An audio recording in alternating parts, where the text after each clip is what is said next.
Welcome to episode 11 of Am I the Arsehole in a Christian's Perspective. So, am I the arsehole for not telling my sister-in-law that her adult daughter was with me? It already got the not the arsehole badge, but we're going to jump straight into today's episode. If you like the video, please press like. Also comment down below what you thought of the stories. My 28-year-old niece on my husband's side was away at college and struggling one day. Called me sad, crying, and desperate, etc. Her mum and stepdad was in Europe travelling. She was lonely and depressed. I told her she was welcome to come visit for the weekend, and she was happy to do so. I bought her a plane ticket, and we picked her up from the airport. She was under pressure from her parents and school, and we just lent her a pressure-free environment, drank wine, and listened. We assessed that she was okay and there was no reason for concern. She didn't want to tell her mum that she was at our house and asked us not to either. We agreed and said it's her story to tell. But we also won't lie if asked. But we also won't lie if we were asked. She is also 28, going to college out of state, as are my own kids, and I go weeks at a time without hearing from them. Her mum didn't hear from her in a day or two, so she went on to call all of her friends to find out where she was. Got wind she was at our house and went off on us.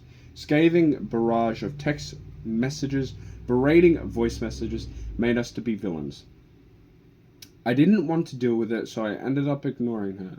Was I wrong for not calling her mum and secretly telling her mum she was at my house? Am I the arsehole? No, that mum... Like, wow, I see why the story got a not the arsehole badge, because you're not the arsehole. The niece in question is an adult. She wished to not, tell her parents where she was. Maybe she didn't want to go back home, etc., etc. Maybe she was closer to you. But this doesn't make you the arsehole. Like, that just sounds like a controlling parent, which I wouldn't want to be in that situation. I wouldn't want to be in that household either. I wouldn't want to even have a relationship with my parents if, the parents were that controlling. So, no, you are not the arsehole. Maybe if you did say that you would, tell or you wouldn't lie if you were asked and you didn't, say anything. But you kept the wishes of the niece not to say anything, which the niece is an adult and you're an adult, so there's nothing wrong. The mum just sounds controlling. So, down below, we're going to read some comments, obviously, or we're going to read one comment because this comment actually looks pretty, it looks pretty interesting. So someone says, sister-in-law, your daughter is an adult.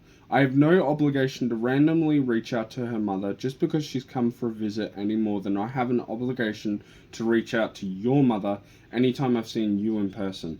On top of that, it's extremely strange and disconcerting that you would send me a barrage of nasty messages just because you think I owed you a phone call. That's not an appropriate reaction when having a minor disagreement with someone. That suggests to me that you are having some difficulties with emotional regulation and might benefit from speaking to a therapist. So down below it says not the arsehole just because sister-in-law is having a reaction. That doesn't mean you did anything wrong. Her reaction was completely arsehole-ish, even if you had failed to call her when you should have, or when you said you would. But unless there is a known safety issue, it is utterly ridiculous to think you constantly need to update other adults' parents just because the adult, keyword there, adult, who can make their own decision, child is having a bad week or decided to take a quick trip out of town. And ultimately, your sister-in-law is playing with fire. This kind of infantilizing treatment is likely to push your niece further away. 100% agree with that. So we're going to go to a Bible verse. You are not the arsehole, the mother-in-law is, or the niece's mother is. So, Bible verse, Proverbs 11:13. Yet again, these verses are pulled from ChatGPT. Leave me alone. Like, I'm sure you go to ChatGPT to write questions all the time. So let's jump into it. Proverbs 11:13. A gossip goes around revealing a secret, but a trustworthy person keeps a confidence. So this person must be, trustworthy. It keeps a confidence. Like, I totally, not that I agree with secrets and stuff like that, but if you get told a secret and you get told to keep that secret, don't gossip. Don't just go spreading that secret around. Whatever. If you get told keep that secret, keep it a secret. 100%. Don't just go and say it. And I might be guilty of that once or twice in my life. I try not to go gossiping and stuff like that, even if I feel under pressure. If someone says keep a secret, keep a secret. So, and it's not a secret. It's just the niece literally did not. Well, actually, it would be a secret because the niece did say don't tell my mum. But anyway, let's jump into the next story. This also got not the arsehole badge, which is let's see why this got not the arsehole. So, am I the arsehole for refusing to give my co-worker a ride after he called me his personal chauffeur? Yeah, I would not give this person a ride anymore after being called a chauffeur or personal chauffeur, unless I was being paid. So, I have a co-worker who lives near me, and I've given him a ride to work a few times before. Keyword there, few times. Not friends, not, he also said co-worker, he didn't say friend. So, I totally agree with the badge already. But let's continue. Well, his car is now in the shop, needed to get work done, or is getting work done on it. And he asked for a ride again. Not a big deal. He even asked if I could stop by the store for him to pick up groceries. And again, I didn't mind. I had nothing else going on. Well, earlier, I heard him joking about how I'm his personal chauffeur. Yeah, I wouldn't stand for that. And I'm glad this person didn't either. Well, I'm guessing anyway. And he didn't need to rush his car getting fixed. And he asked for a ride again today after work, and I told him no. Bringing up what I heard him say, he said I'm overreacting and that he was just kidding. I didn't give him a ride home, and he had to pay for an Uber. Am I an asshole for not giving him a ride home, or was he joking as rude as I took it? No, you're not the asshole, and you didn't take it you didn't take a read. That was just not called for. When you don't really know the person, when you're not friends, you're a co-worker, and you've only ridden a few times before. It's not even like you've ridden 2 or 3 years in advance or whatever. That's just not called for. So 3 of them say not the arsehole. Probably more than that, but yeah, definitely not the arsehole from that. When don't just joke around like. You don't know the person. You don't just say stuff like that. So we're going to read Luke 6:31, which says, just as you want others to do for you, do the same for them. If you want to respect other people, be respectful towards them, essentially. So yeah, definitely not the arsehole that person is. We're going to jump into the third story for this episode. Am I the arsehole for taking a job that my friend was fired from? So, depending on what this situation is, this title actually caught my eye. So, I, late 20s, lost my job last month and applied for a manager position at a local coffee shop. It pays well. It's super close to my house, which is essential since I don't drive, and is also a leadership role. So, overall, a really great opportunity for me. The only issue... My friend, I don't know why they put a question mark, but anyway, my friend used to work there and was fired about a year ago. She told me not to take the job, saying it would destroy my mental health and that I would definitely get fired too. That friend doesn't sound like an actual friend. That friend, quotation marks, that friend sounds like someone who just doesn't want you to do well. Some people might do better in like a position than you, or might thrive in that job. Not everyone is the same. Okay, there might be terrible bosses, but maybe that person gets along with that boss. You just never know. There's different relationships. There's different melding. It's just different with everyone. So here's the thing. I used to work with this friend at another store where we met. And she was an awful employee. Bad attitude, rude to staff, thought she was better than everyone, and lacked basic skills. This was also the third job she's been fired from. Wow. I've only ever, I think, been fired from 2 jobs. And I've had about, I think, 8 jobs. 8 jobs is a lot. I understand. It's because I have either moved or I just didn't want to work because it was toxic. But I've only ever been fired from 2 jobs. One was from being late too often, and one was for depression, because I didn't end up going. So our friendship is honestly really toxic, and I've tried to distance myself multiple times. So you're not friends then. If your relationship is toxic, move on. But she love bombs me, so move on. If you know she love bombs you, move on. And I'm an autistic people pleaser, so somehow I'm now the maid of honor at her up-and-coming wedding. But that's another thread. Ooh, that one sounds exciting. Please do. Please tell us. Please tell us. I've been at this job for a week now, and I love it. The team is great, super supportive, and the location is ridiculously convenient. So it sounds really, really great. She actually kind of sounds like a narcissist. Like a full-on narcissist. If she was bad attitude, rude to staff, thought she was better than everyone else, so she was grandiose self-delusion, and lacked basic skills. And she's also been fired from her 3rd job, as well as toxic in the relationship with you, and she also love bombs you.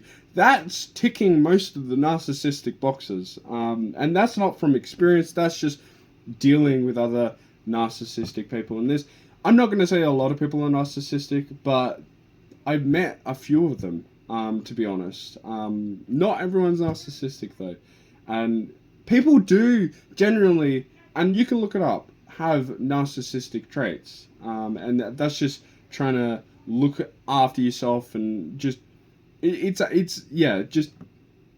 just sounds like a narcissistic person, to be honest. But yeah, ridiculously convenient. I'm someone who gets along with people and does my job efficiently, so I don't usually have work conflicts, unlike my friend.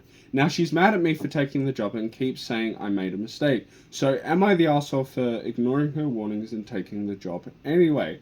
No! Don't be her friend anymore. Like, wow! I am mind blown by this story. Wow. Like that, if you ever see that in a person, run. Like, especially the love bombing thing, like that's a big red flag right there. You're not the asshole, she is. She's more than an asshole. But yeah, we won't jump more into that. So, I want to read the comment because this story really interested me. So, not the arsehole. She got fired because she was a terrible employee. That would be her problem, not yours. You needed a job and you got one. She's just bitter. Someone else said, not just a terrible employee, but a terrible friend as well. Totally agree. Someone else says, see how interesting this story is? Actually, I'm going to read the comment below that. So, not the arsehole. Time to cut her off, as I said. Tell her you heard her warnings and considered them, but will continue the job as you're different people, different outlooks. Exactly what I said. Period. No need to continue the conversation. Congratulations on the job. I'm not going to say I don't say good luck, but I don't believe in good luck because I have God. But yeah, congratulations on the job. I totally agree with that. As I said, time to cut her off. Totally agree with that. Someone else said, so then question is, are you an arsehole for taking a job you like over the advice not to, from a friend you don't even respect or want? Kind of think you already know the answer here. What? They're not the arsehole. Not the arsehole. You're entitled to take whatever job you want, whatever anyone else says to you about it, and whether they have worked at that place or not. Yeah, 100%. Someone else says, you've given no compelling reason why you shouldn't have taken the job. Someone you call toxic and have tried to cut ties with is angry because you didn't do what she told you. Not doing what toxic people tell you to do is a pretty good life plan, in my opinion. 100% agree. Not the asshole. You stood up for yourself and made your own decision once. Please continue this pattern and drop out of the wedding. You need to worry more about you and less about her. 100%. Okay, I'm going to start reading the comments because I'm going to be here forever if I do. And I don't even know how many comments. There's 364 upvotes and a lot of comments. And I've actually started doing the stories that are like quite recent as well again. I've just been screenshotting them before they leave, so I have the screenshot so I don't forget. I forgot to tell you guys a couple episodes ago. So I've been doing it for a bit now. But yeah, we're going to go to the Bible verse, which is Colossians 3:23. So whatever you do, do it from the heart as something done for the Lord and not for people. 100% agree with that. As I said, do it, I didn't say, sorry, one of the comments said, do it for yourself, don't do it for that person, especially that toxic person. Don't even be their friend. They're not a friend. They are not a friend. They're like, oh, don't get that job, you're gonna hate it. Like, they're putting seeds of doubt in your mind, and that's just not good. That's not a good thing. That friend is not a friend. But if you really enjoyed this episode, please press like. Also, subscribe if you enjoyed it. Liking the video helps the algorithm, helps my channel out. And also comment down below what you thought of these stories here. I really liked the last story because it was just, there was so much action. I don't know if there was action per se, but there was a lot in that story to take in and also be able to dish out, as well as the comments. The comments were pretty interesting. So yeah, until next time, I thank you for watching. Ciao.